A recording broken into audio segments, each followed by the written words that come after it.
2019년 12월 한 60대가 차에 부딪히는 사고가 발생했습니다. 대체 그날 무슨 일이 있었던 걸까요?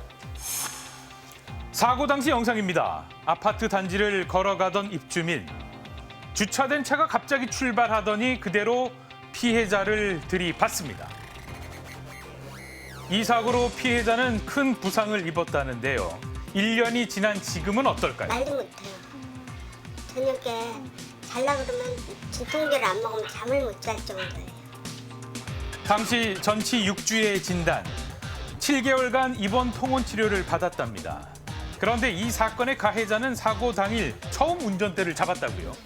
나는 어떻게 단지 내에서 운전 연습을 시킬 수 있으니까 그냥 기본적인 것도 다 조금만 알려주려고 내려갔었는데 알려주다가 저는 스스로 기어를 무면, 무보, 렌트카라고 얘기를 하시더라고요.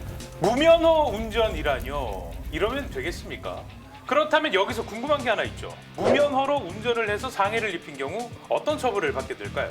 무면허 운전 그 자체로 형사처벌 대상이 되고 또 교통사고까지 발생하면 교통사고 처리 특례법에 따라서 5년 이하의 금고 또는 2천만 원 이하의 벌금형까지 처해집니다.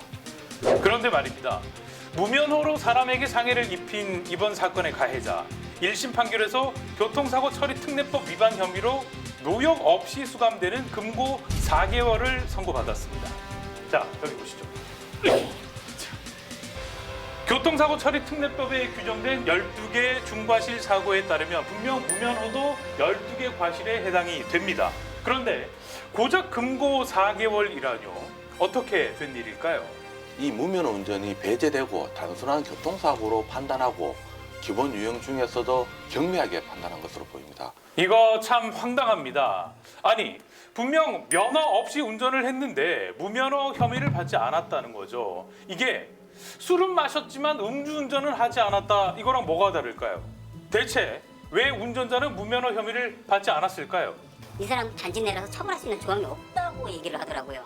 자, 피해자 가족의 말에 따르면 사고가 난 장소가 아파트 단지 내였기 때문에 처벌을 제대로 받지 않았다는 겁니다. 왜죠? 아파트 단지 내 도로는 도로교통부상 도로가 아닙니다. 도로교통부상 도로가 아니면 도로에서 운전한 것이 아니기 때문에 무면허 운전이 되지 않습니다. 아파트 내 도로, 왜 도로가 아닙니까? 여기는 사적인 영역이잖아요. 이런 영역까지 다 국가가 개입해가지고 뭐 단속이나 이런 걸 할 수가 없으니까 포함을 안 시켜놨다고 생각하시는 게 좋으실 것 같아요. 그러니까 엄연히 차가 다니고 있는 도로임에도 불구하고 도로교통법에 따르면 아파트 단지 내 도로는 사유지라서 도로가 아니라는 겁니다. 문제는 아파트 단지 내에서 교통사고가 나도 도로가 아니니까 교통사고 처리 특례법에 규정된 12대 중과실을 적용할 수 없다는 건데요. 그런데 말입니다. 아파트 내 교통사고 이번이 처음이 아닙니다. 2017년 한 차량이 중앙선을 넘어와 한 아이를 덮칩니다. 이 사고로 피해 아동은 뇌 손상을 입어 의식불명에 빠지기도 했습니다. 하지만 검찰은 공소권 없음으로 불기소 처분, 운전자는 처벌받지 않았습니다. 그리고 2019년도에는 사고가 또 발생했습니다. 차에 부딪힌 아이가 사망한 건데요. 하지만 가해자는 금고 8개월의 집행유예 2년을 선고받고 끝났습니다.